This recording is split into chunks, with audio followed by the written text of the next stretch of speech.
Speed golf, baby. Let's go. Speed golf, baby. Let's go. I'm Adam Lorton, and you're watching round 2 of the New York Speedgolf Open at Rome Country Club in Rome, New York. It was brutally hot yesterday across town at Tiougega Country Club, and Wes Cupp had a hot start. 3 birdies on the front 9, with a couple more that just burned the edge. 5 total birdies on the day, and she was this close to resetting her own American record. And now she's on the broadcast. Wes Cupp, American record holder, world champion, world number 1. Most importantly, making her Speed Golf Baby broadcast debut. Welcome to the show. Hi, Adam. Thank you so much for having me. This is just a thriller. We'll see about that, Lauren. I'm genuinely very excited to talk to you. I have a million questions to ask you about speed golf strategy and tactics and specifics about this golf course, these golfers.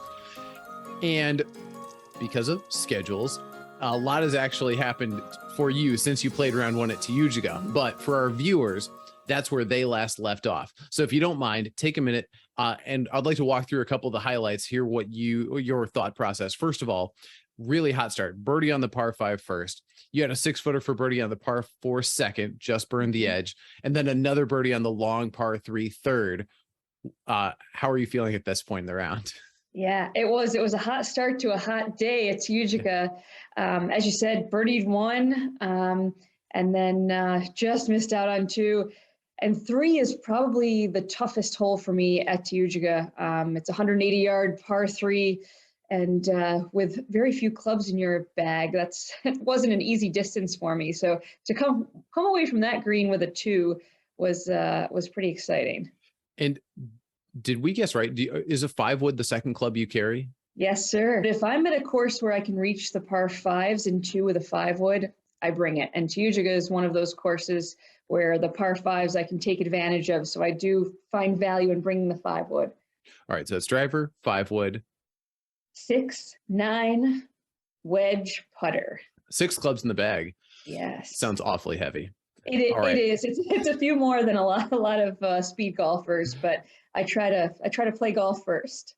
Fair enough. I personally am a 5 club person, so not far or not terribly different. All right. You had back-to-back pars on the par 5s. That had to be a little bit disappointing. Yes. And that's where I really took advantage of the year before. So it was kind of the opposite of my start the year before at Tiougega. Yep. Another birdie on the par 3 7th. That took you to 3 under on the day. And then hole 11, the 2-tiered green, the ball rolls off the backstop, almost goes in the hole. Easy I thought birdie. I made it. I know. I thought you did too. All right. So you're back to -3. And then hole 12, ultimately your downfall. So you caught the chip a little thin. Is that what happened? Yes, that was really my only poor shot of the day, and I paid full price for it.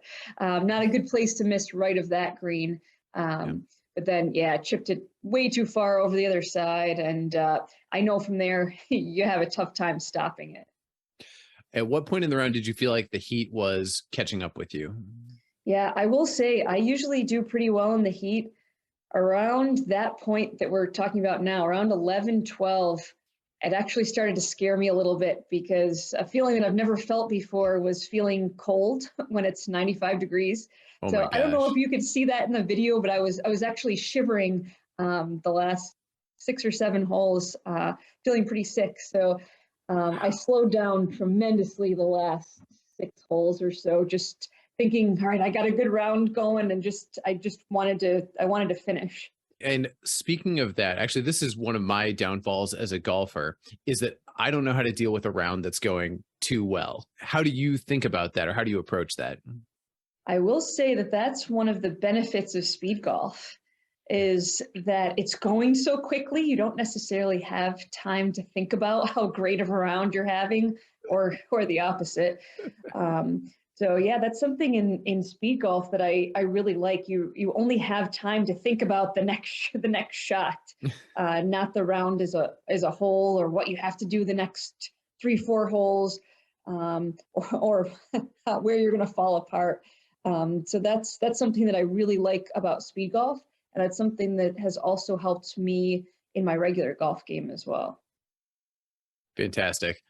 Now I'm thinking about, so I have a bet with a friend. The first one of us to shoot an even par 9. He and I are both, in the 10 to 12 handicap range. Mhm. First one of us to shoot an even par 9 gets paid $36 by the other person. A high stakes bet. Yeah, But sounds fair. yeah, it's perfect.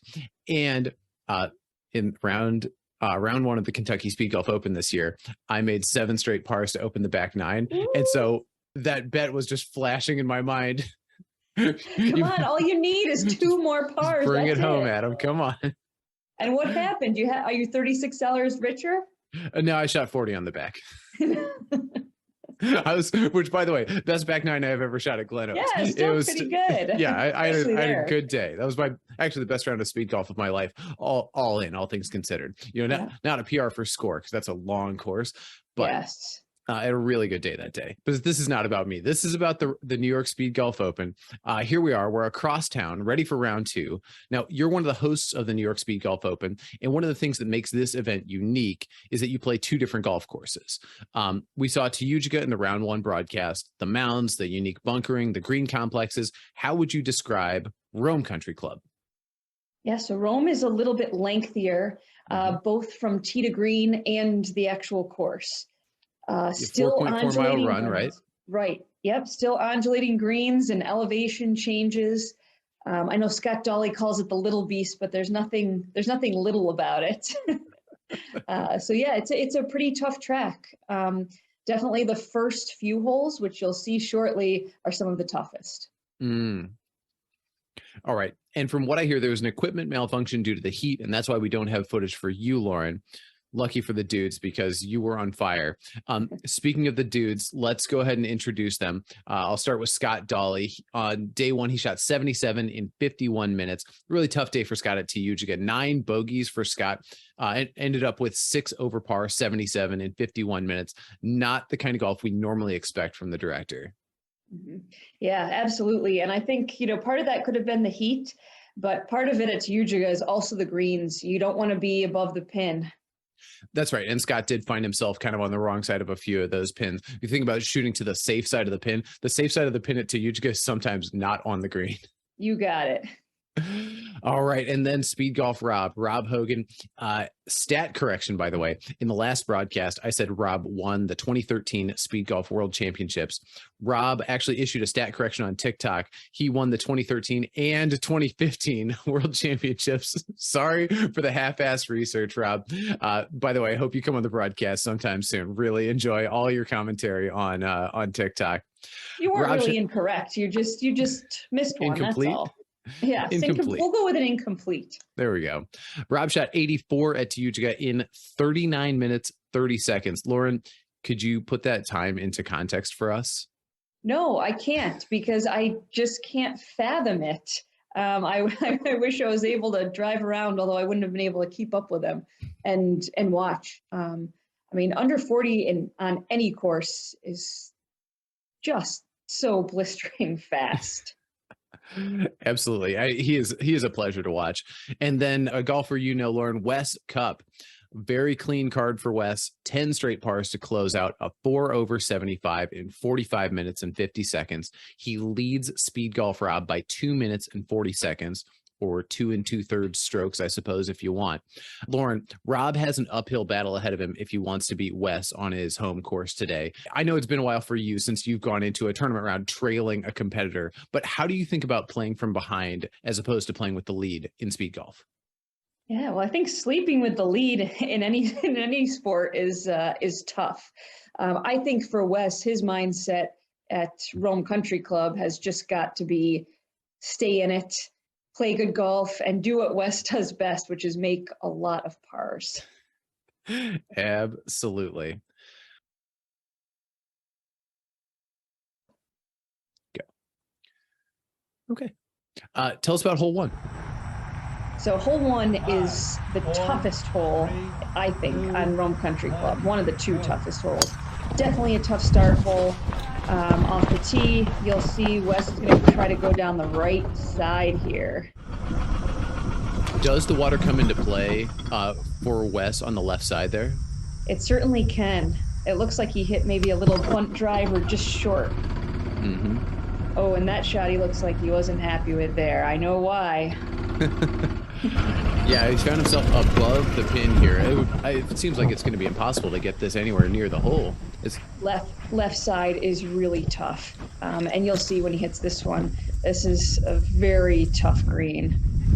It's like about as well as you can play it. And he has, call it 15, 20 feet there for his par. Yep, at least he's going up the hill on this one. Not a bad leave, still a little bit of work. When you think about short putts in speed golf, how do you think about the trade-off between saving time and guaranteeing you make it? I have done a lot of thinking about that, actually. I am now under the school of thought, you've really got to take your time and make it. Just making up a minute of running is so hard if you miss it. Yep, right. Yeah, for me, anything longer than about 3 inches, I treat it as a putt as opposed to a tap in. Yep, same. All right. And that is Rob Hogan tapping in for a par 4 in a minute 47. Blazing fast. That was a quick par there. Very quick par. And this is on day 2. This guy is some kind of athlete. The director playing it out to the right as well.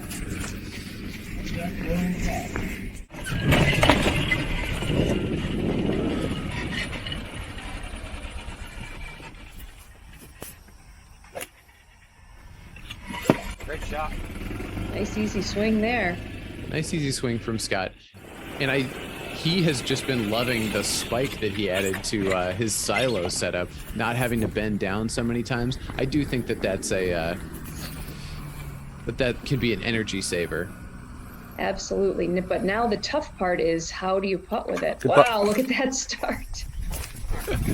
Really nice putt. Clutch 3-4 footer there for Scott. Nice par for him. And actually, Wes, the only one making a bogey. Unusual there. And we're headed to the par 3 second.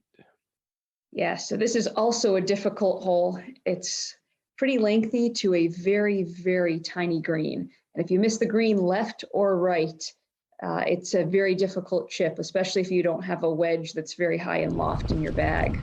Sure. So 170 is going to be most of a 5-iron for Wes. Is that right? This looks like it's going to be, yes, a little baby 5-iron. Mm-hmm.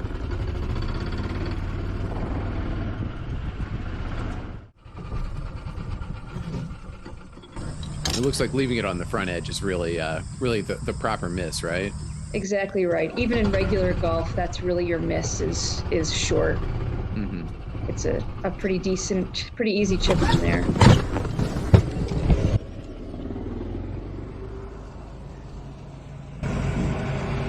Wes, about 7 feet per par. Left it on the high side. It's going to clean that up for back-to-back bogeys to start. Not what he's looking for. You can't be happy with that start. All right, back to Speed Golf. Rob, you notice his scorekeeper and camera operator getting ahead to make sure that they don't get lost. Hopefully they don't get hit by the ball.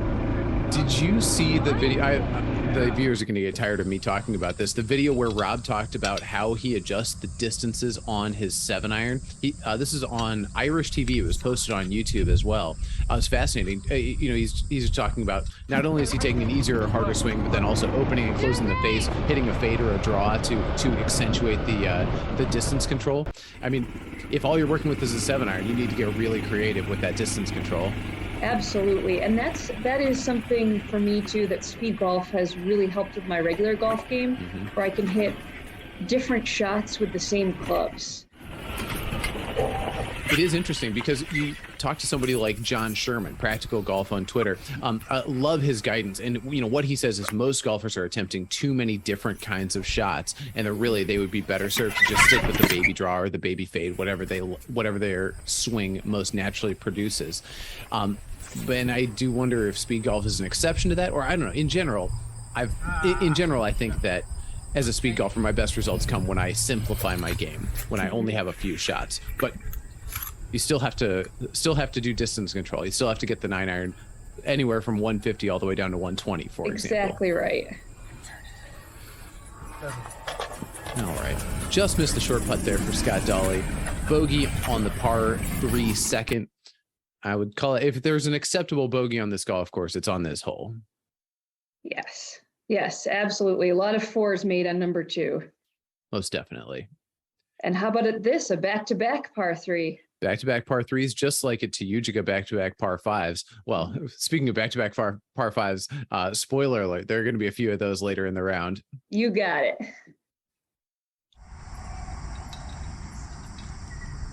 All right. Nice. Oh, and with the back-to-back bogeys by Wes, Rob Hogan has pulled ahead for the moment. All right. Even though that corner leaderboard there is in the wrong order.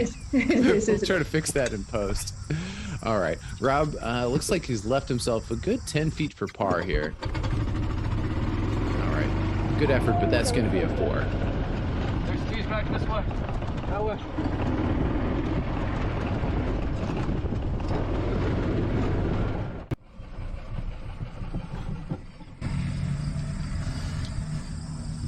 Wes on the tee, only 1 second separating him and Rob. A par here would look real nice on the card for Wes. Absolutely.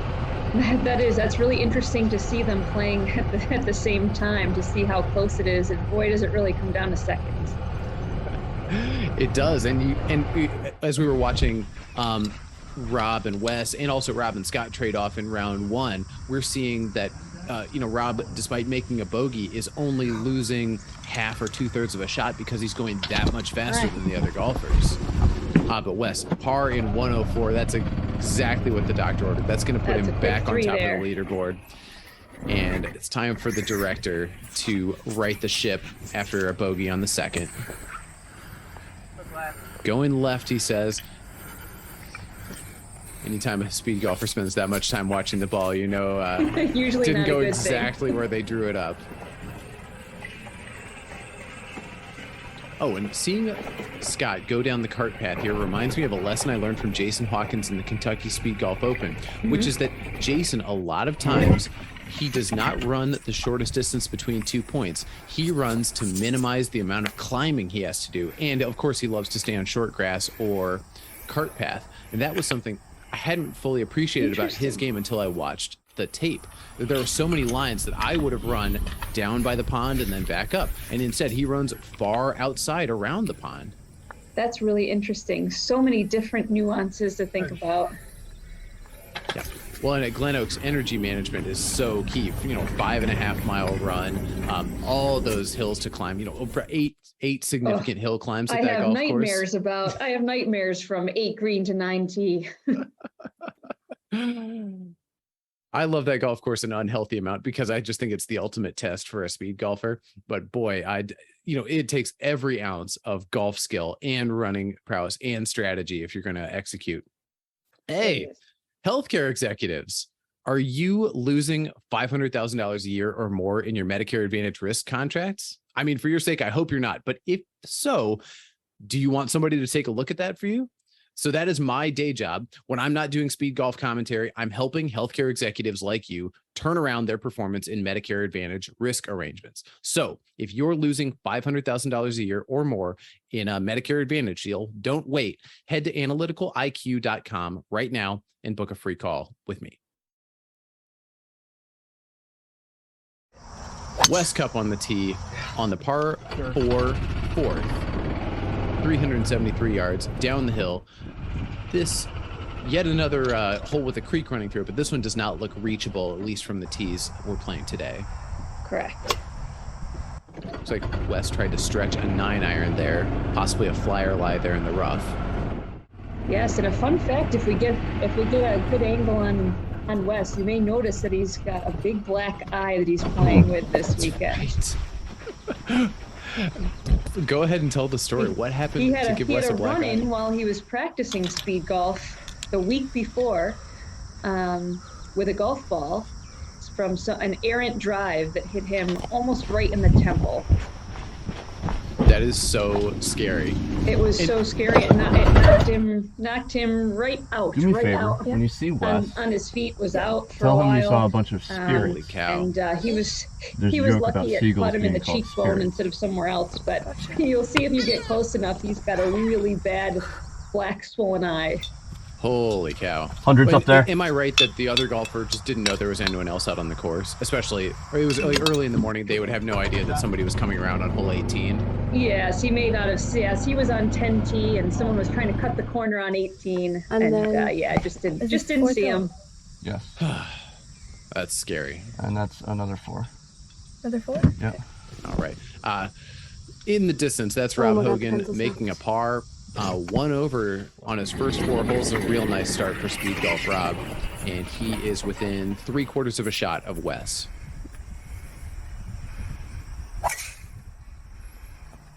That looks like a good swing from Scott. Scott on the tee there, baby draw, gonna find himself on the right side of the fairway, I believe. Taking a look, he hasn't located it. I'll tell you, Lauren, one of my biggest breakthroughs when I was early in my speed golf career was making the realization that I was spending way too much time looking for golf balls that I never ended up finding. And that's double jeopardy, right? If you spend a minute looking and then you drop a ball, you've effectively dropped 2 shots. It is. It's a horrific feeling in speed golf when you can't find your ball. You can just hear the clock ticking. But you're right. At a certain point, it's not very long, maybe 20 seconds worth. You do just have to drop it, because if you wait a minute, it's a whole shot. Right. Well, yeah, my personal rule is I slowly count to 10, and then I'll start getting the new ball out, hoping that I'll locate the old ball while I'm getting the new one out.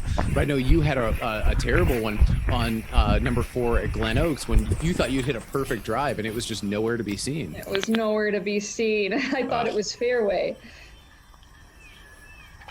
Oh, snuck that one in. Oh, okay. So Scott had actually lost the drive there. I missed that. He had lost the drive there, had to drop, and so he made a 4 with the lost ball. Ends up with a 5. Good recovery. Nice recovery by Scott. Still +3 to start through 4 holes. All right, and we see Rob Hogan, 4 holes in, 2 minutes under time par, 30 seconds per hole. Just remarkable. All right. Another reasonable par 4, 358 here. Wes with the knockdown driver. Patented Wes Cupp special. This is the hole you start feeling just a little bit tired. It's sneaky uphill, whereas the first 4 are not too bad of a run. This one is... Oh, look at him jump over the creek there. Really selling out for the time there. Do you jump over any of the creeks on this course, Lauren? A few of them on 18, for example. That one I've never attempted. I didn't know he did either. That one to me is borderline. So it reminds me actually of number 3 at Glen Oaks, when you can cut right across around the culvert. But that jump, while it looks small, takes a lot of energy, a lot more energy than just taking a few extra steps. Sure, so that to me and is you have to think about too where it is in the round. I hate to have my feet wet on the 3rd hole. Yes. Very nice par for Wes. That was a great up and down there. Oh my gosh. Looks like he's settled right into this round. 3 straight pars. That's exactly what Wes Cupp is looking for. Right. Rob has found the left side here. In the fairway. His scorekeeper helpfully pointing out the 150 sign. Oh, sorry, we're on the right side of the hole, aren't we? Right side. 4. Rob from just off the green. Perfect spot for a bump and run.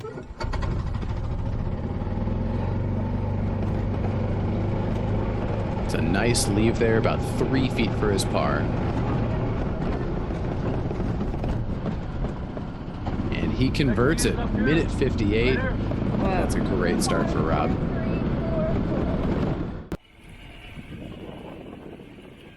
Scott looks like he's looking for his ball again. I hope that's not the case. It's on the right side. Scorekeeper doesn't seem to have located it either. Oh, no. There it is. He's right there with the ball. This will be probably a chippy 9, I would think, for Scott. Oh, he might have even tried to... he took a big swing at that. Yeah, I think he tried to stretch a sand wedge.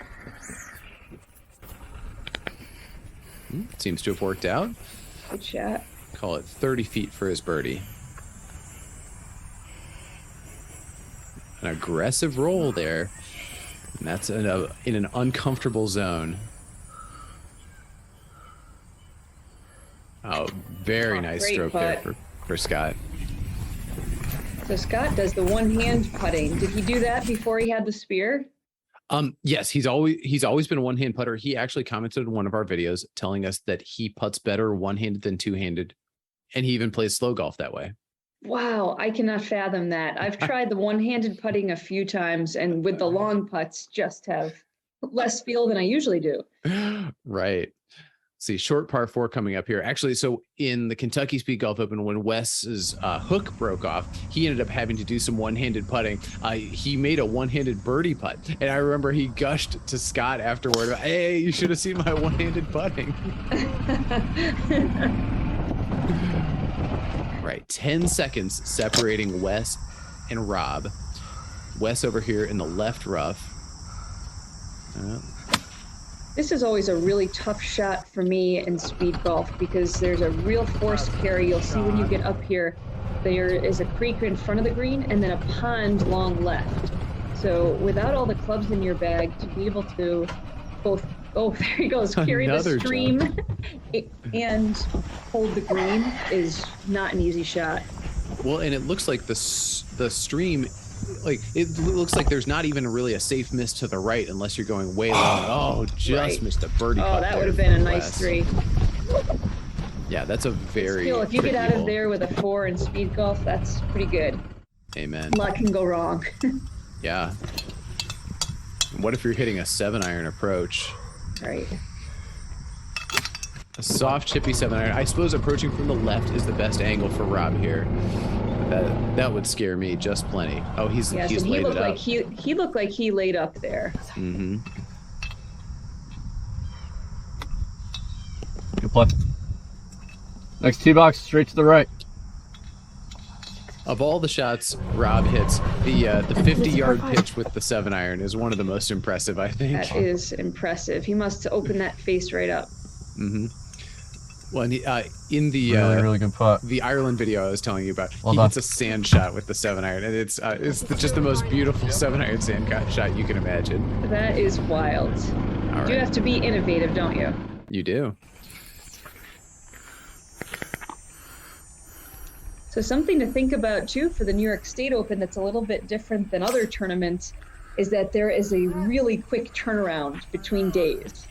So at Tayujiga, it's a late afternoon, evening round. Oh. We finish at dark, and then you tee off early the next morning. So usually you get the 24 hours in between, but not here. It's just half a day. So your legs are feeling it the second day. Boy, and I thought energy management was the name of the game before. My wife has said she's tired of Kentucky and that she would like to go to New York next summer. So I'm looking That's forward awesome. to We my hope first. so. I'm looking We forward to my hope first so. New York Speedgolf Open experience. Awesome, Adam. We have a good time, if nothing else. That is that's what I'm looking forward to. All right, Scott, off the green for his birdie. Been meaning to ask Scott about this. He's recently adopted two-handed long lag putting. He used to be one hand everywhere. But that looked like a two-hand putt. Not what you want to see there. You're right, though. That's interesting that he putts one-handed even when he doesn't have the other clubs. Maybe it's just to keep it consistent. I would think so. Kind of begin as you mean to go on. For example, when I'm playing slow golf, I don't take practice swings. Right. All right. And still 3/4 of a shot separating Look how Wes and close Rob. that scoreboard is. My gosh. All right, the first of the 4 par 5s here at Rome Country Club. What can you tell us about hole 7? So hole 7 is a reachable par 5 if you hit a really good drive. There's also a sneaky pond over the hill, which is blind, about 30 yards in front of the green and to the left. All right, Wes has just crept into the rough here. So he's going to need to keep this one on the right side. That's right. That looked like it came off high. It looked like probably a 9-iron there from the rough.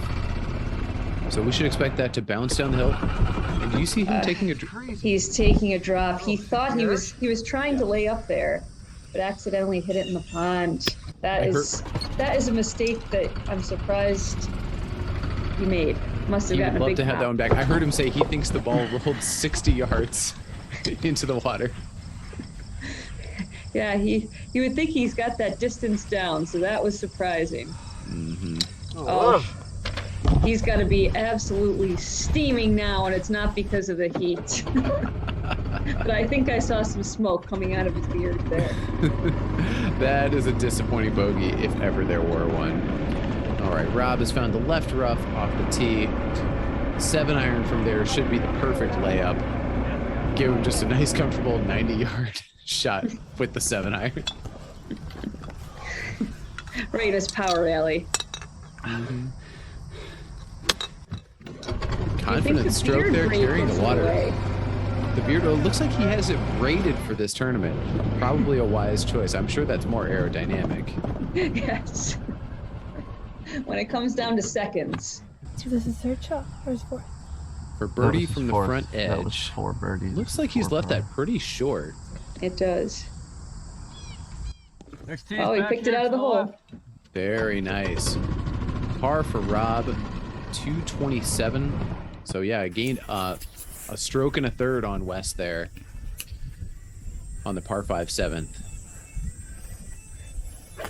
All right. Well, with the mighty swing like that, you know Scott is trying to get this up next to the green. He is. He's giving it a go, isn't he? Right, and with his baby draw shape, the perfect shot shape for this hole. And he's left himself kind of a touchy one here. It looks like it's sitting up in the rough. Oh, but he gave that one too much. Yeah, that was a tough shot there. Yeah, birdie putt from off the green. Just looking to 2-putt this for par. Oh, wow. Breaks more than it looks like on camera. It does, doesn't it? All right. Well played for the director. Easy par.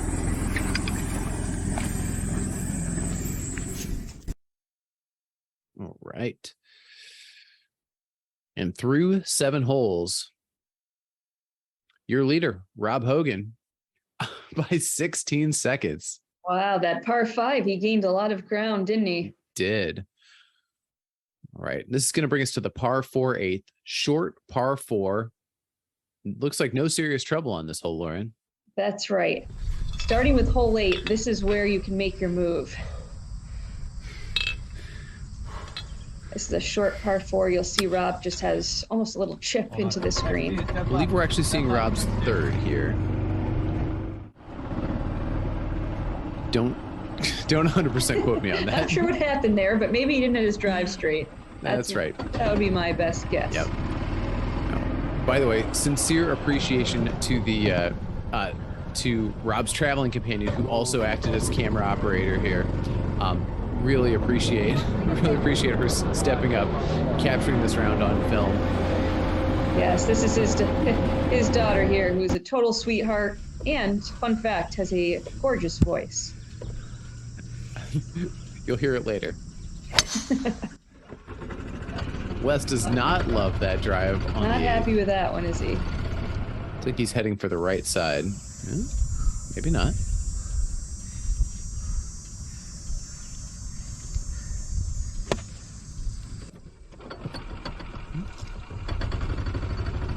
Just a short pitch shot into that green. All right. Front edge, this is a good leave.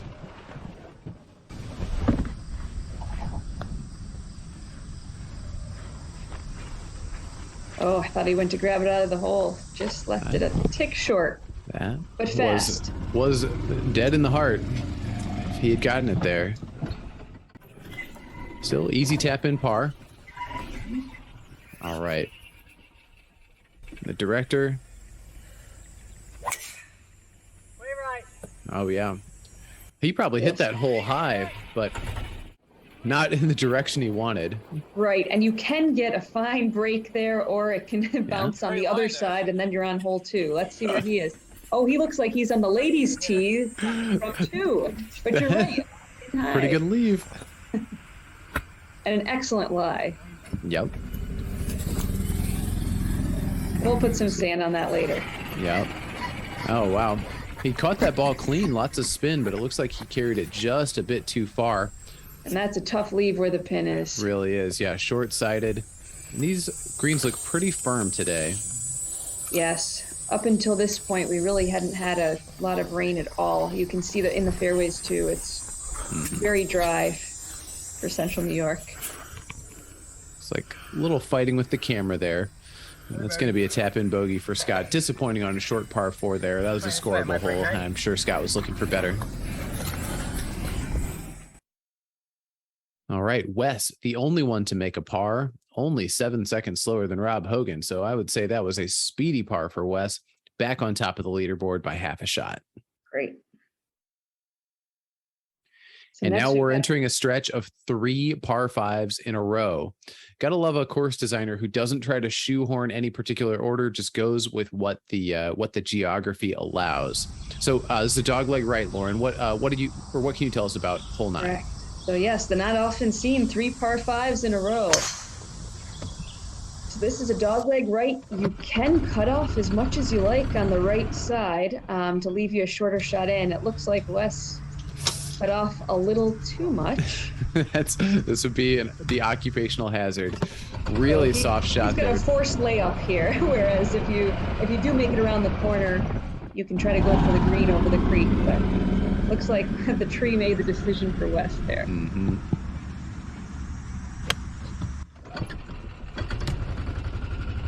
And this is a green also that slopes pretty severely back to front, so you do not want to be over this green. That looked like a soft swing from Wes. Tough for me to tell whether that was 9-iron or 5-iron, but I think that was, probably a little 9-iron. Yeah, a little 9 from there. Looks like he has successfully carried the water, but found himself on the back of the green. We'll be happy with a 2-putt. Tough putt here.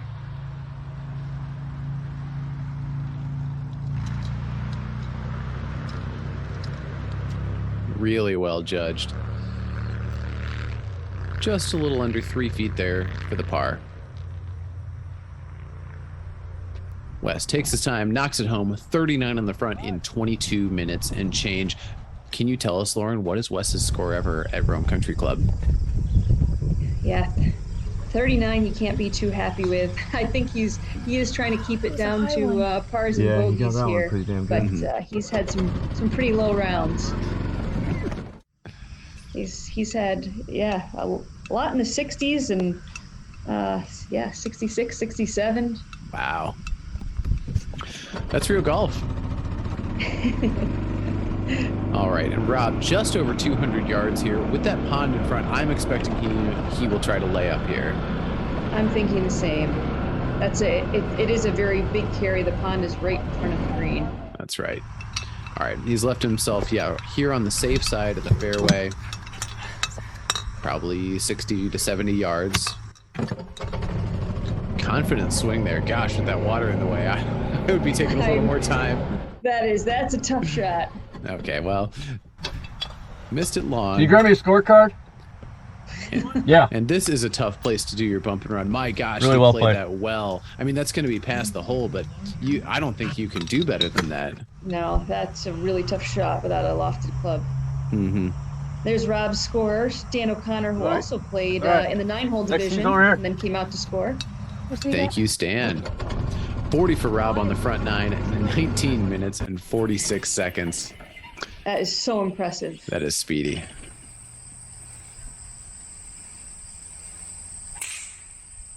All right. Big swing from Scott Dawley. And a dumb question here, Lauren, but there's a path there, right? They're not just running through the heather. There is a path, but it is a little precarious. It's straight down that hill. You could take a flyer there.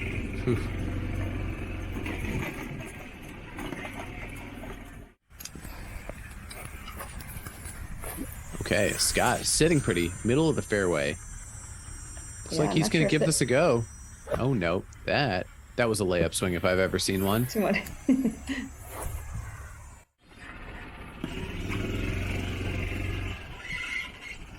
No, never mind. The 5-iron just came out hot and high. He's off the back of the green. That's his third shot there. Yes. Still, being over the green, it's going to be tough to stop the ball. Still it is, especially with that front pin. At least he's below it now. Yep. Still looking to 2-putt for par from here. Or just chip it in. Oh, great shot. Holy, right there. That's the sum. Sum of it all. Boom. Par. You can hear the disappointment in Scott's voice. 41 on the front nine. I would be thrilled right now. Scott is a different caliber of golfer. Is not. He's looking for something in the mid 30s. But look at that. He's jumped up the leaderboard a bit. That's true. Every little bit helps. All right, we're about to head to the back nine, but before we do, let's talk about the last speed golf events of the year. Come on, people. You know you want to get your fix. You're not done with your season. If you're in the United States, you might have noticed the weather's getting a little colder. If you want one last hit of speed golf action, make sure you're signed up for one of the last speed golf events of the year. There's the U.S. Open Speed Golf Championships, October 15 and 16 in Springfield, Missouri. Lauren, will you be there? I will be there. Count me in. I will be there as well. There's the Halloween Speed Golf Classic just announced, October 29th, Grand Rapids, Michigan. A fun one-day event. Bring your costumes. I'm thinking Spider-Man this year for me. That sounds fun and fast. I would go with the Flash. Oh, I love it. Yeah, it's a quick run, a fun little par 65 course. Lots of short, tricky par 4s, par 3s. I didn't get a chance when I played last year. I showed up 5 minutes before and I didn't get a chance to putt on the greens. They were way faster than any greens I had played. Really? Wow. And yeah, so that the video that I took that day is never going to see the light of day because nobody wants to see me just running putts 20 feet by. I'd give it a watch. You can turn it off anytime you want. And last, ISGA Worlds Week in St. Augustine, Florida, November 13 through 17.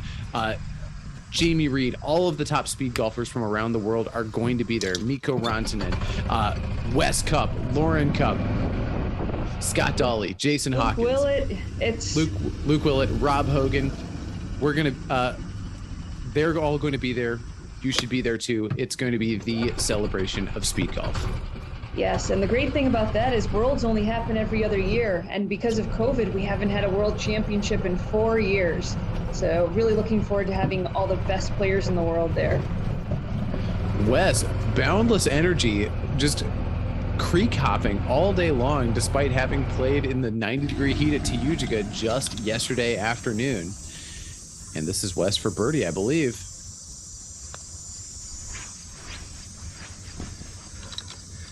Gave it a run, a little bit on the high side. Should be a tap-in par there. And one more par 5 to go for Wes. You got it.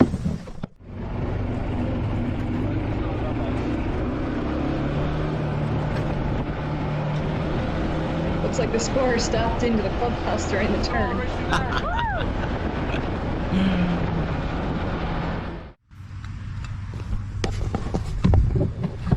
I love the way Rob uses his momentum from the driver swing to just carry him straight into running. All right, that was a layup swing. Besides being a gazelle, that's one of the reasons he's so fast. His transitions are just... That's right. There's no bag for him to pick up. He just keeps moving. All right. Approach shot there for Rob. That was a fairly full swing, probably 150 yards or so. All right, he's on the front edge of the green, looking to 2-putt for par.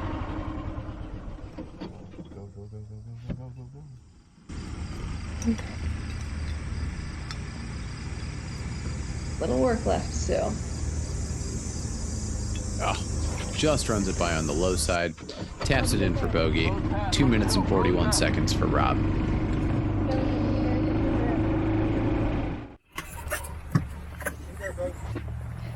And despite leaving some water there. Don't get too close to Scott. big swing for the director. He would love to see a negative number on one of these par fives. Yes, he's ready for a birdie. Maybe this is birdie juice he's drinking right now. Might be engine coolant. Could be. Either one would help. Yeah, absolutely. All right. Now there is a creek here, but I think it's safe to say Scott can lay up short of the creek. Yes. it's a pretty good carry. 2 really good shots can get you over the creek. Sure. Yeah, maybe if he had hit a better drive, he'd be going for it.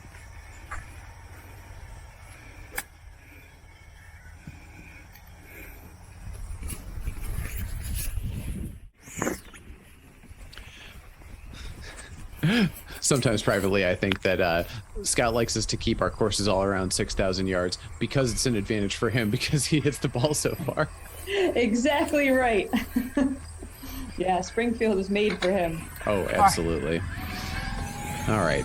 Easy 5 for Scott. Up the hill on his way to number 11.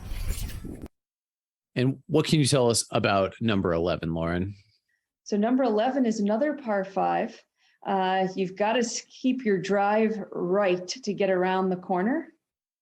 And it's dogleg left, green, a little on the firm side usually. And a little tighter driving area than the others we've seen. Correct. Two pretty good pokes to get it to the green here.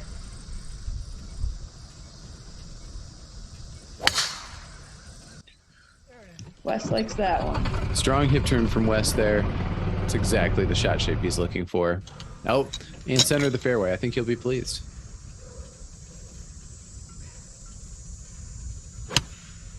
This is going to be a little 5-iron with the club twirl. He loves it. Wow. Do you ever do the club twirl, Lauren? Not in I can't even pronounce speedball. it. Who's got time for that? Wes, apparently. All right, 60-degree wedge, pretty full there for Wes. Oh yeah, and you can see he was right at 97 yards or so. Front edge of the green.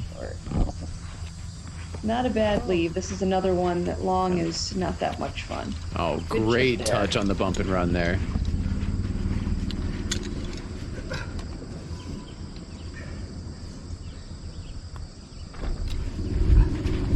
All right, when did Wes start using the hook? Great question. I think it was right before we went to Japan, which was right before COVID. So yeah, I'd say 2018 or so. Okay. And it was funny. He started using the hook, and then we went over to Japan, and everybody had the Cupp hook on in the Japan Speedgolf Open. We thought it was absolutely hilarious.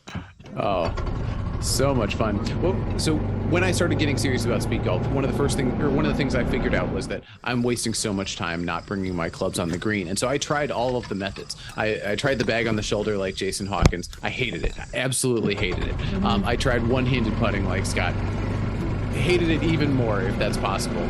And then I experimented with the hook, and I said, this is not terrible. Yeah. And that was the method that stuck for me. Yeah, that is one of the nuances with speed golf. You have to find a way to putt with the bag on you. I really believe that. It's hard to be successful if you're leaving your bag off the green all the time, especially at some of these courses where the greens are so large, like Rome Country Club. Well, exactly right. And if every hole were up and back, like swimming laps in a pool, then you could probably get away with leaving the bag. But Right. that's not how it is. You're running ahead across the green a lot of the times. Time and energy. But that's one of the things too that makes speed golf so much fun is look at all the different ways they've devised to save time and energy while still trying to play reasonable golf. So how did you end up doing the backpack method? I've always kind of done that. I do like the bag with the strap. I don't know, maybe I'm not strong enough, but I can't carry the bag like Wes does, for example. It hurts my forearm to carry it for 18 holes. So I needed a strap. So yeah, that was just kind of something that was just trial and error. And that bag has to be from the 80s, but I if there's anybody out there that can build one for me like it, let me know, because I don't know what's going to happen after that thing falls apart. Somebody will step up, I'm sure. No, it does make sense to me that carrying the bag on the shoulder should be more energy efficient. For me, I could never find a way that I could get the bag strapped on that didn't feel so cumbersome. It felt like it took a long time and that it was distracting. And so I just ended up carrying it similar to how Wes does. Right. But, and I do hold the clubs in my hand, even though they're in the bag. Yeah. Pretty much because the sound drives me nuts of the clanking, but it also helps with the shoulder. Triple bogey there for Scott on the par 5 with the lost ball. Very disappointing score for him. And I think he'll think about this as a round to forget. Yes. You can see the sun beating down there on hole number 12. It was still warm even in the morning at Rome the next day. I'm sure Wes is happy to be in the shade right now. That really sounded like the center of the club face, so it sounded like a good strike. That was a good drive. So you see Wes will go up the hill here. It's a little bit of a blind shot. Front of the green.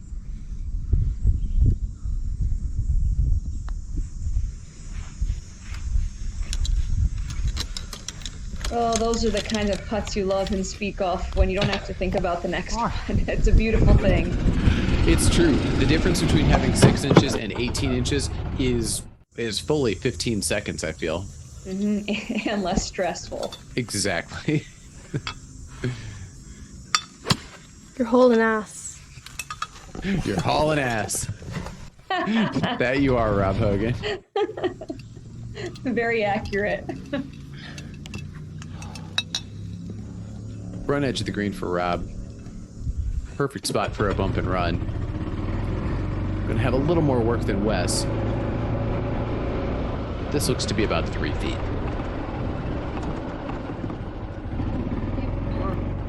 Then this is a pretty lengthy run here from 12 to 13 T. You'll see.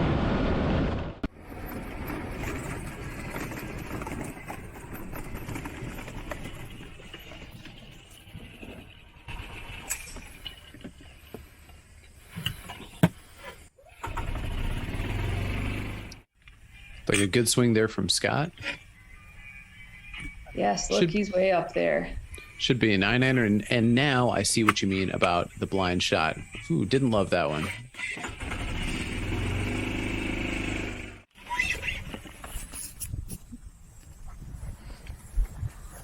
Not bad for not having an idea.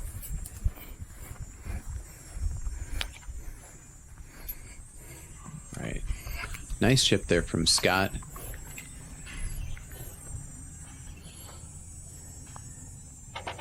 All right, good par there.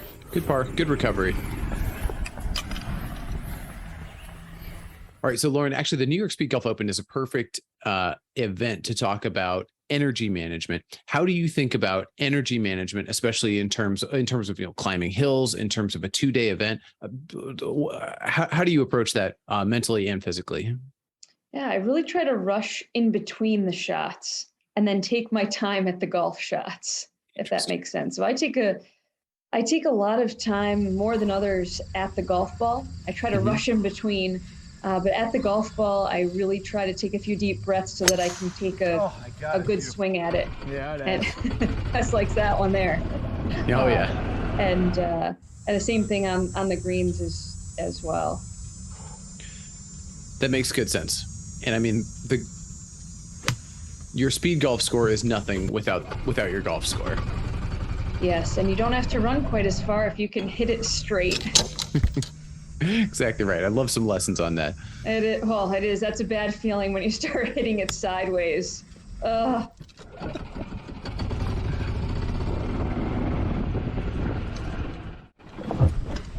then when it comes to climbing a hill, for example, or do you do any work with heart rate? Do you think about that at all? Is this more like intuitive feel? Oh, Woo! Thank you. Huge par save huge for Wes there. Oh, we're gonna see the replay here. Confident stroke, brings it in the side door. Thank you. accepts the compliment from his scorekeeper. Yes, I think heart rate is pretty important when you're for the fine motor skills, for the chipping, for the putting. So I do try to get it down a little bit for those shots, just by taking a few deep breaths. But you also have to just be comfortable with taking those types of shots with your heart beating out of your chest. I got it. Okay. Absolutely. And this is worst case scenario we're watching for Rob Hogan here. Put his drive in the woods, dropped two, to put his third shot in the woods too. So this is the beginning of a disaster hole for Rob. He's going to be looking to get this up and down for, I can't count that high, Lauren. Oh, come on, you're giving too much pressure. In 1, out 2, in 3, out 4, 5. So this is going to be for his 7, I believe. Hold on, all right. Good job. Next tee's right here. Okay, now this may be too technical a question, but I know in many speed golf tournaments there's a limit of a triple bogey. Is that a universal? Is that all Speed Golf USA events, or is that kind of tournament organizers' discretion? Yeah, I believe that's tournament organizer discretion, and I don't know if that's ever a rule for the elite division. I think those playing for money, count them all. Okay, that's fair. Thank you. Scott cooling off there a bit. All right, looks like he took that one over the corner there. That was a Left great himself drive. a real comfortable approach.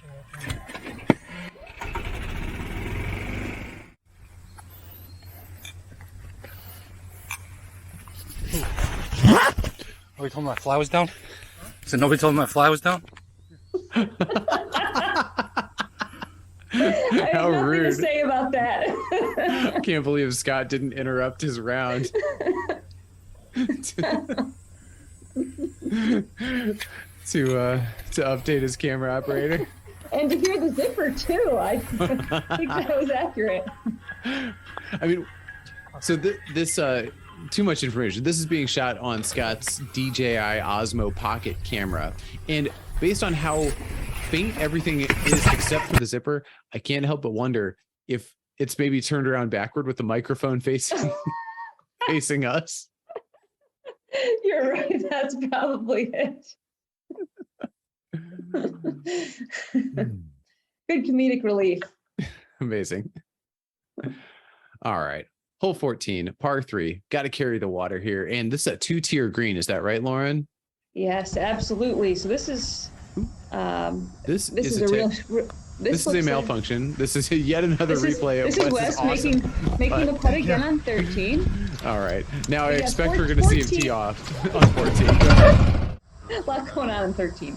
So 14 here is one of the signature holes at Rome Country Club. You'll see this is quite scenic here. Fucking perfect, bro. Effing perfect, says Wes. Hope you can subtitle this. We can and will. Yes, that was a great shot there. Hitting the green is really a premium. You can see there's a lot of places to get into trouble. Right, and even with a perfect shot, he still had to contend with getting it up to that second tier. Really lagged it perfectly, Wes. And 3 in a minute 15. It's got to feel like at least a half a shot gained when you make a 3 there.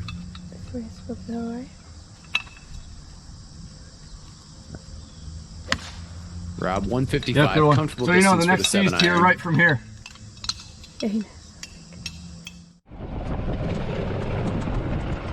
They seem to like that one. So you'll see also with this hole, after you finish out, you've got to run back up that hill. You don't really feel like you're getting anywhere, which is tough, but it comes at a point in the round where you're tired anyway. That is a uniquely bad feeling in speed golf. And it's funny because you can run the exact same distance, but if it feels like backtracking, there's something psychological that makes it feel a lot worse. Exactly right. Good You par. want to be getting somewhere. That was a really Right. good 3 there. That's right. Up the hill, just like Wes, knocks it in for par. And Rob will be happy with that hole.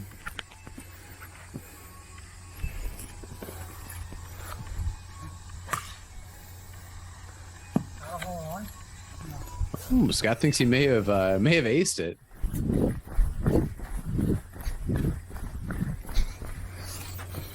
see. Oh, has he ended up over the back? A little bit over, but looks like he was right over the pin. Yeah, excellent line. And really pretty well played from back there. Tough to get it closer. Yes, this would be a great up and down here. Good up and What's down. up, Wes?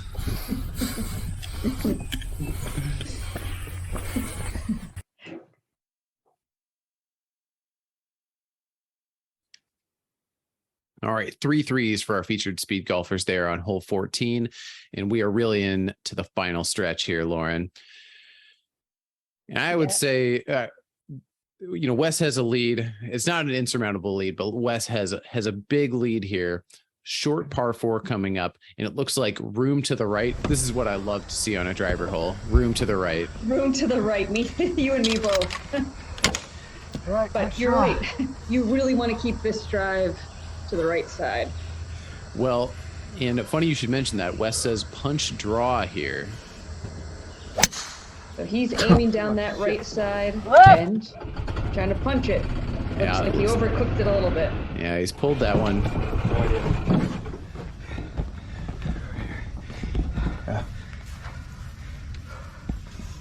Yep, he's giving it a drive. He must have pulled it way left. Cart's backing up. Mm-hmm. Brad's going in the woods looking for his ball. Gonna pocket that. It's chaos here on the 15th. There's a lot going on here on 15. All right. Well, that's a pretty nice shot. So Wes, after hitting one in the woods, has 3 feet for par. I think he'll take it. What a Good recovery. save indeed. Hard way. Or the hard way, he says. They call it good miss, right? Oh, Rob looks Right. like he might be in the long stuff here. Taking advantage of the room to the right. Random ball. Okay, that is. Nobody's running. Just short of the green. Again, nice leave here. Good opportunity for a bump and run. That was a good shot. Speaking of bumps and runs, since this tournament, you've then played in the Irish Speed Golf Open. What was it like playing in Ireland? What was it? What was it like? What was the course like? What was the weather like? Tell us about that, Lauren. Oh, it was so much fun. The people over there were so into it, so friendly, nice, accommodating. Rob was just an amazing host. We had such a great time. The course was actually Parkland style, so it wasn't what you kind of are thinking of when you think of golf in Ireland. It wasn't link style at all. It was a Parkland course. Very nice club. And the weather was exactly what you would expect when you go to Ireland. Just dreary, on and off rain the whole time, but we wouldn't have wanted it any other way. I think I saw a picture of Wes playing speed golf in long pants. Something you see every day. No, you need long pants and probably some rain gear. That's right. Tap in par for the director. And Rob, after playing nicely in the New York Speed Golf Open, has gone on a complete tear across Europe, winning the Irish Speed Golf Open, winning the British Speed Golf Open, and winning the French Speed Golf Open. So he is going to have a ton of momentum as he heads into the U.S. Speed Golf Open. I'm sure he'll have some jet lag. We'll get back to that in a second, because I have to tell you guys that you could become a sponsor of speedgolfbaby.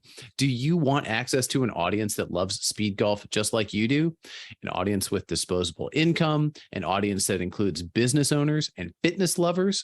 You can sponsor the next speed golf tournament broadcast. If you want us to promote your brand as hard as we promote speed golf, then sponsor a video. Just do it. You can send me an email and we'll figure it out. Back to, Rob Hogan riding a wave of momentum into the U.S. Speed Golf Open. And compare that to Jason Hawkins, who I have a lot of love for. Jason, he did play in the Ohio Speed Golf Open, but compared to Rob, and some of this was forced. He intended to come to New York, got sick, couldn't come. So, but there has been kind of like a forced break from high level competition for Jason. You compare that to Rob, who has just been really just ramping up as the season goes along. It finds himself in fine form at just the right time. Yeah, absolutely. And Rob has always been fast. He's been fast since the beginning, since he started playing. But recently, his golf scores have really come down too, and that makes him a really tough competitor. So it'll be really interesting to see the next two events, who's going to kind of start to shine here, whether it's Rob or someone else. Oh, yeah. Well, right. And yeah, not to discount certain Wes Cupp who we're watching on the screen right now. I think, Wes gets a couple of approach shots close at Horton Smith, and I think he could definitely post a score in the 60s. He could post 2 scores in the 60s, and 2 scores in the 60s would go a long way toward a U.S. Open title. Absolutely.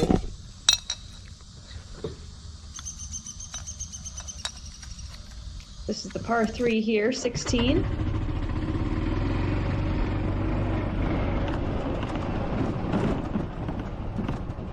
Next tee's right here.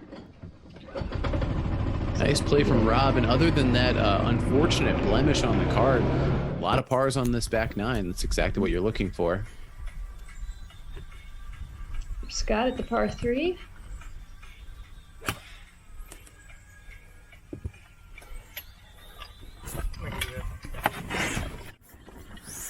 Leaving the water on the ground just makes me chuckle. I'm not sure what the purpose is. He probably thinks he can't hand it to him or something. Right, don't touch the speed golfers. You get him disqualified. But it is almost like he's in like a maximum security prison or something like that. You're right, don't touch him. That's right. Don't look at him directly in the eyes.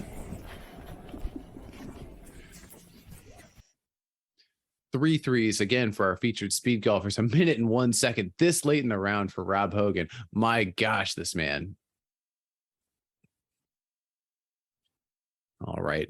Hole 17 coming up. This is one of the 2 toughest holes on the course. And wait till you see where this pin is on an absolutely diabolical green. I look forward to it.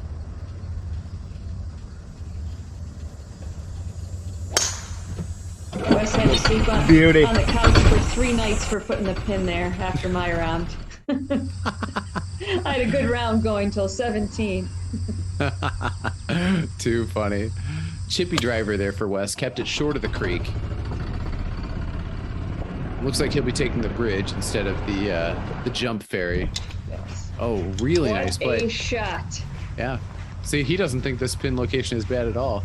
That's why you put it there. Good 3. That is such a good 3 right there. You pick up probably 2 shots on the field. Absolutely See, that pin is huge. right on top. Oh, well, more shots now. It looks like Rob has lost his drive to the left, taking a drop. And is he going to be able to clear the creek here, or is he going to have to lay up? All right, he's taking a full swing. I think he is, but that's going to make 17 a long hole today. Flash.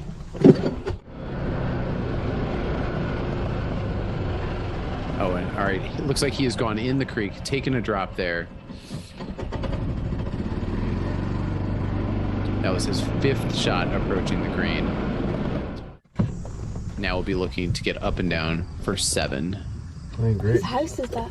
Huh? Whose house is that? That's Wes's house. Whoa, Yeah. so nice. Yeah, we need We're that. familiar with the 17th green, but we like to heckle people on it more than play it. I love it. I'd like to offer to cut that from the broadcast just so you don't dox yourself. Go. I know the speed golf. I know the speed golf fans people leaving notes on the front door. are a wonderful family, and also the internet's a big place. So I think we'll just cut that one. It's true. Oh no, Oh, there's Rob! Lauren on the porch. Oh my gosh! The ball rolling back to his feet. That is poor not a Rob. feeling you love, but in speed golf, it's an extra powerless feeling because you're just watching your time tick away. Tick, tick, tick. All right, made that one, but it's not going to be happy with that. 8 on the card for Rob, and that I think that'll do it for the men's bracket. Might do it.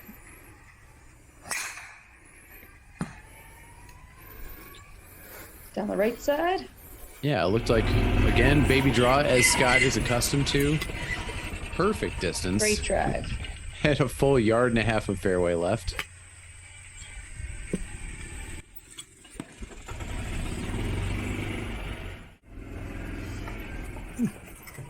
Took lessons from Wes, it looks like. Oh, that is quite impressive. So land and keep that on top.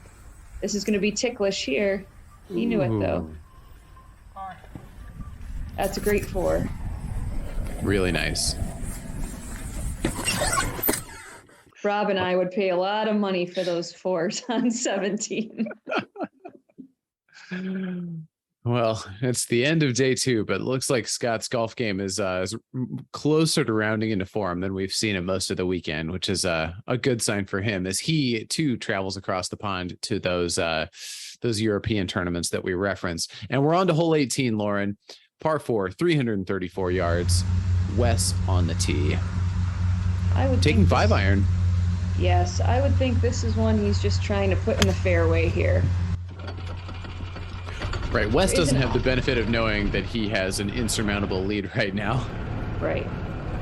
But I think he's trying to avoid any big number here. Just get it in the middle of the fairway and go from there. Now One Wes, last jump. right, now Wes did sleep on the lead going into this round. To your knowledge, did he make any adjustments based on that? Would he play more conservatively, or does Wes play? I mean, Wes seems to play Wes's game, rain or shine. Yes, I don't think making any changes other than really just avoiding making any big numbers, which looks like he's done today. Hole. Very nice. That would have been putt. a nice way to finish. Finishing on a long birdie putt, that's something you would know about. Happened in Alabama at least this year. Oh, that is Ready? a good feeling. Yeah, all right. 3, 2, 1. Okay, well, this way. You can see a little bit of Wes's black eye there. Name and hometown. Yeah, hi, Wes Cupp from good old Rome, New York. What'd you score today, and what was? Oops. All right. Didn't get the full interview there. We'll fix that in post. Maybe he didn't have anything to say.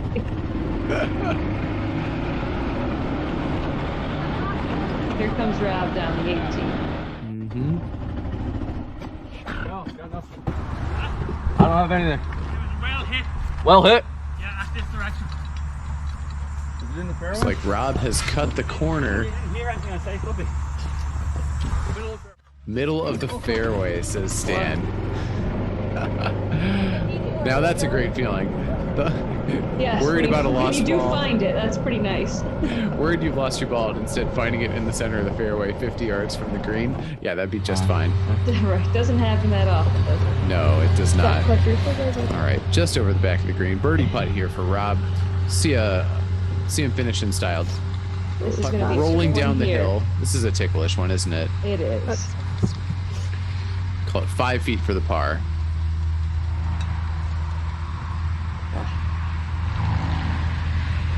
So you got the bogey? Yeah. Right. It's finished. I mean, that was good apart from. To your knowledge, has anyone hit a full shot in on 18 to stop the clock? Other than the two. You hold That's out. always been Oh, jeez. my Two dream. really- two really bad holes, eh? Dream, right? Just Yeah, get in but the I- fairway and walk 7 in. and 8. But That would be Score by so same cool. No, I I've think you never beat it heard of yesterday. it happening. Yesterday was Although, better. you know, No, I think you you beat really it. need to ask somebody like Gary Sobczak about that. You're right. I'm sure there are a few people that know that stat, but boy, that would be a big time saver. And if you could just stop. You know, it'd be fine with me if we had one of those maybe at the US Speedgolf Open this year. Wouldn't Catch that it be on fun? camera. Or what about a hole? Do you know what the rule is? How about a hole like 14? What if you have a hole in one? Do you have to run down and get your ball out of the hole? Well, so you know I love Scott Dawley, but he is a total buzzkill. I talked about this with hole 8 at Glen Oaks. I said, what if you made a hole in one on hole 8? Could you just move on to the hole 9T? Because there's that path you can run around. He said, no, if you leave a ball in the hole, it's a 2-stroke penalty. Thank you. You know, although on that hole, it might be worth it. Take the 2-stroke penalty. It's as though you made a And just par. go to the next hole. Ugh. Still, if I made a hole in one, I would want to go pick it up out of the Just cup. go pick it. Get it out of the hole. You're right. All right, Wes Cupp, your men's champion there in Rome, New York. Lauren, anything you want to say to the Speed Golf fans? Thanks so Anything you have much to for say? having me. This was so much fun. And I hope that everybody will like, subscribe to Speed Golf Baby, because this is how we spread the word about the sport we love. There's Lauren Cupp doing our jobs again. Thank you so much, Laura. This was a blast for me. I love picking your brain about speed golf and frankly, just nerding out. That is going to do it for our coverage of the New York Speedgolf Open. Rob Hogan breaks 20 minutes on the front nine at Rome Country Club, but two triple and a quad down the stretch take him out of contention. Wes Cupp 1 under par on the final 11 holes at his home course, including a birdie on the devilish 17th. Brings home the title. Please take 1.5 seconds to hit the like button on this video. While you're at it, type a short comment. I would suggest Lauren Cupp is almost as good at commentary as she is at speed golf. That's what I would comment. While you're at it, you can also subscribe to Speed Golf Baby. If you do, you'll be sure to see our next broadcast event, the US Speedgolf Open, which we sort of kind of previewed just now. Speed Golf Baby, let's go. Speed golf, baby. Let's go. Speed Golf Baby is all about promoting health, fitness, and fun through the game of speed golf. If you like what we're doing, please engage with this video to tell the algorithm that you want to see more speed golf.